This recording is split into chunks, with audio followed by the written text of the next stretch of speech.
What are the 7 major sins that doom a person to hell? These 7 sins were mentioned in the hadith al-mubiqat, and some thought that these are restricting the major sins.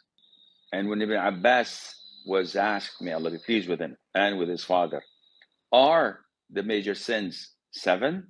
He said they are closer to 70 rather than 7.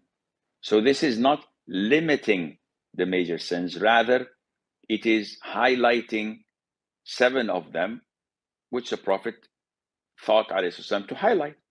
And they are, number 1, ash-shirku billah, associating others with Allah. Number 2, as-sihr, which is witchcraft.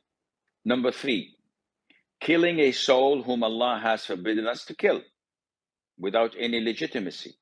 Number 4, consuming orphans' wealth. So if I have my nephew who's an orphan, I'm his guardian, I'm in charge of his wealth, and I abuse this, and I consume it, and I buy cars and lavish lifestyle. This is one of the major sins. Then consuming riba, usury, which is predominantly nowadays in most transactions of banks, monetary funds, financial institutions. All of these revolve around riba, and it's a major sin. Fleeing from the battlefield. This is when you are with a Muslim army, and the army in front of you, the enemy, is less than double your size, and you call it a quit. I ain't fighting with them, I'm just running away. This is a major sin.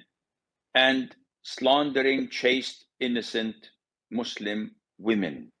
And this is a major sin in Islam. When you talk about a Muslim woman and she says, no, she's a prostitute, oh, she has boyfriends, or she has many men coming into her house and leaving late at night, this is slandering. If you fail to bring 4 male witnesses to testify, seeing private parts in private parts, then you should be flogged 80 lashes for slandering a Muslim woman, and this is a major sin.